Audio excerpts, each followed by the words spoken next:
Pinatunayan ni Padre Damaso na kaya niyang magsermon sa wikang Kastila at Tagalog. Natanto naman ni Padre Manuel na ang pambungad na pananalita ni Padre Damaso ay higit na mahusay kaysa sa kanyang binigkas na sermon kahapon. Sinabi ni Padre Damaso na kanyang binitiwan ang mga pananalita ng Diyos upang maging kapaki-pakinabang na tulad ng isang binhing umuusbong at lumalaki sa lupain ng banal na si Francisco. Ang mga bahaging ito ng sermon ay ipinahayag ni Padre Damaso sa wikang Kastila, kaya hindi maintindihan ng mga Indio.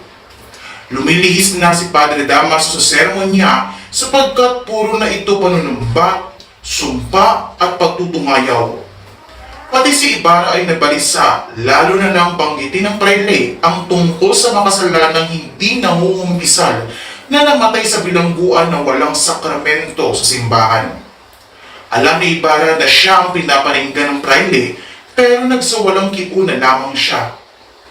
Habang isinasagawa ang misa, isang lalaki ang lumapit kay Ibarra at nagbabala tungkol sa gagawing pagdiriwang sa paaralan. Nakilala ni Ibarra si Elias na kaagad namang umalis. Nang sumunod na araw ay ipinakita ng taong dilaw kay Nyoel Juan ang paggamit ng panghugos bago ganapin ang pagpapasinaya sa paaralan ni Ibarra. Ipinagmalaki ng taong dilaw na ang ganitong paraan ay natutunan niya mismo sa nuno ni Ibarra na si Don Saturnino. Hinangaan ito ni Nyoel Juan at pinuri ng mga tao sa paligid. Sinimulan na ni Padre Salvi ang seremonya at nagsibabaan ang lahat ng importanteng tao upang sumaksi. Isa sa mga taong naroon sa okasyon ay si Elias na hindi nawawala ang tingin sa taong dilaw.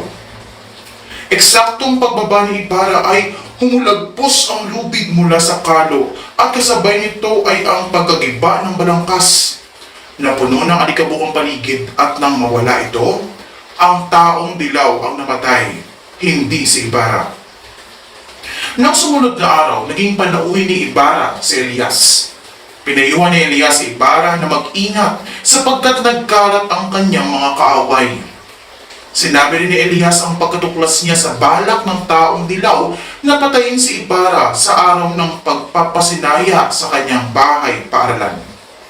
Hindi kakainin ng isda ang isang ito tulad ng kanyang ama. Ito raw ang binitawang salita ng taong kausap ng taong dilaw ayon pa kay Elias.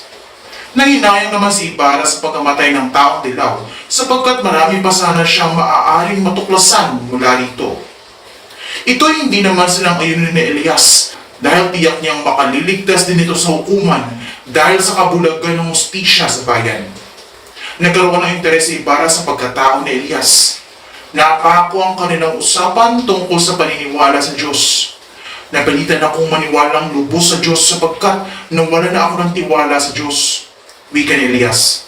Kalaunan ay nagpaalam na rin si Elias at nangako ng katapatan kay Ibarra. Magkakaharap na nanananghalian ang mga kilala at mayayamang tao sa bayan ng San Diego. Nasa magkabilang dulo ng hapag si Ibarra at ang Alcalde Mayor. Katabi naman ni Ibarra sa gawing kanan si Maria Clara. Nagtaka ang karamihan sapagkat hindi pa dumarating si Padre Damaso. Patapos na ang tanghalian nang dumating si Padre Damaso.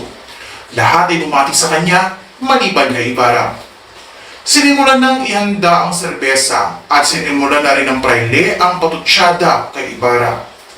Lalong uminit ang usapan, subalit hindi pa rin kumigibo si Ibarra at nagtitimpi lang. Ngunit, nang ungkatin ni Padre Damaso ang nangyari sa ama ni Ibarra, ay hindi na nakapagpigil pa ang binata. Dinaluhong ni Ibarra ang prayle at tangkang sasaksakin nang pigilan ito ng katipang si Maria Clara. Gulo ang isip ni Ibarra at piniling umalis na lamang. Mabilis na kumalat sa buong bahay ng San Diego ang nangyari sa pananghalian. Karamihan ay pinanigan si Padre Damaso dahil kung nagtimpi lamang daw si Ibarra ay hindi ganoon ang mangyayari. Walang pasabing dumating sa bahay ni Kapitan Tiago ang Kapitan General, kaya naging abala ang lahat sa paghahanda.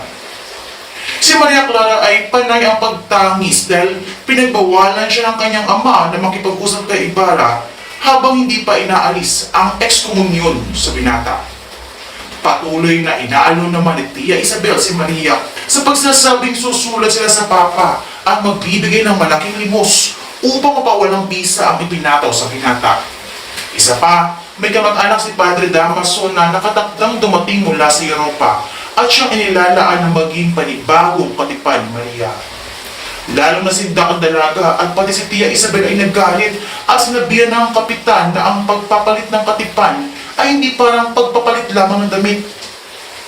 Pinuri ng General si Maria Clara dahil pumagit na ito kay Ibarra at Damaso. Nakausap din ng General si Ibarra kahit pa sinabihan nito ni Padre Salvi na si Ibarra ay ekskomulgado. Ngunit hindi ito pinansin ng General. Lumitaw na nakatagpo ni Ibarra ang pamilya ng Kapitan General noong siya nagpunta sa Madrid. Ipinamalas ng General ang paghanga sa katalinuhan ni Ibarra. Ang mga paputok at sunod-sunod na pagtunog ng mga kampana ay hudyat ng pagsisimula ng prosesyon. Ang lahat ay natikilan sa magandang pag-awit ni Maria Clara ng Ave Maria ni Gunod sa saliw ng kanyang sariling piano. Kung napatigil si Padre Salvi sa ganda ng tinig ni Maria Clara, nakadama naman ang kalungkutan si Ibarra. Nadarama niya ang mensahe ng tinig na kasiphayuan ng kasintahan. Saglit na naputo ng pagmumuni-muni ni Ibarra nang paalalahanan siya ng Kapitan General tungkol sa imbitasyon nitong makasalo sa pagkain upang pag-usapan ang pagkawala ni Basilio at Christine. Sa pagdaan ng prosesyon, tanging ang tinitirahan lang ng Alperes at ni Doña Consolacion ang nakasara ang bintana.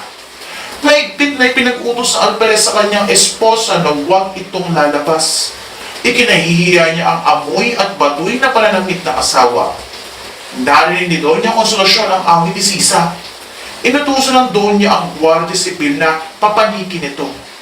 Inutusan niya si Sisa na kumanta. Ngunit hindi agad ito sumunod. Dahilan kung kaya ang lahat ng galit niya sa asawa ay ibinuhos niya sa kaawa-awang si Sisa. Sa inis ng Doña ay inutusan niya ang Guardia Civil na pakantahin si Sisa. Muli niya inutusan si Sisa na sumayaw, ngunit hindi ito sumunod. Nagalit muli ang Doña at pinaglalatigo si Sisa. Nagalit ang Alperes na makita ang pangyayari nito. Inutusan ng Alperes ang isang kawal na damitan, pakainin at gumuti ang mga sugat nito dahil bukas ay ihahatid si Sisa kay Ibarra. Alas 10 ng gabi na magsimula ang dula. Pinamumunuan ni Don Filipo ang dula dahil abala sa pagsusugal ng alkalde ng mga gabing iyon. Nasa ikalawang bahagi na ng dula nang dumating si Crisostome Ibarra at agad na tumabi kay Maria Clara. Nang makita ni Padre Salvi na masaya nag-uusap ang magkasintahan, agad itong tumumo at nakipagkomprontasyon kay Don Filipo. Ngunit isa si Ibarra sa may pinakamalaking abuloy kung kaya't hindi niya ito maaari paalisin. Dahil hindi napaalis si Ibarra, si Padre Salvi na lang ang umalis kasama ng ibang pari. Ilang sandali pa ay umalis na din si Ibarra sa dula dahil sa kahihiyan nito.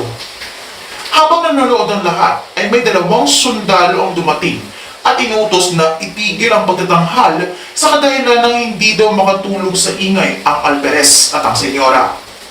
Nagkagulo naman ang lahat nang hindi pagbigyan ni Don Filipo ang utos ng dalawang sundalo.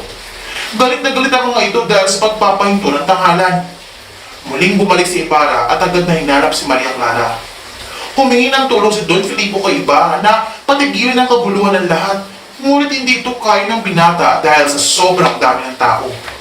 Mabuti na lang at naroon si Elias sa lugar nang mangyari ang gulo. Humingi ng tulong ang binata kay Elias. Nang gabing iyon ay hindi makatulog si Ibarra kaya inaliw nito ang sarili sa kanyang laboratorio. Maya-maya ay dumating si Elias upang ibalita na nagkasakit si Maria Clara. Tinanong ni Ibarra si Elias kung paano nito napatigil ang kaguluhang nangyari sa plaza. Aniya, kilala niya ang magkapatid na nanguna sa kaguluhan dahil minsan na nitong iniligtas ang magkapatid sa pagpaparusa. Ilang sandali pa ay umalis na rin si Elias. Nagbihis na rin si Ibarra at nagtungo sa bahay ng dalaga. Sa kanyang paglalakad ay may nakasalubong siyang lalaki na may pilat sa kaliwang mukha. Siya si Lucas, kapatid ng taong dilaw.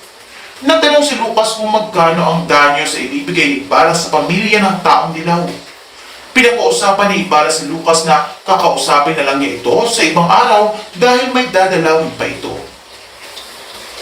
Punong-puno ng pag-aalala ang bahay ni Kapitan Tiago dahil sa may sakit na si Maria Clara.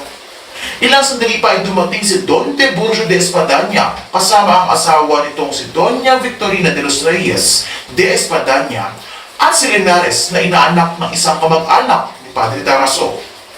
Si Doña Victorina ay 45 taong gulang na, ngunit ipinamamalita niyang siya'y 32 taong gulang lamang. Pinangarap niya ang makapag-asawa ng taga-ibang bansa, ngunit wala sa mga ito ang nagkakagusto sa kanya. Hindi na ikaw ng dalawang isip na magpakasal kay Don Tiburcio na bagamat patpatin at Pinay ay makikitaan naman ang pagiging isang tunay na Espanyol.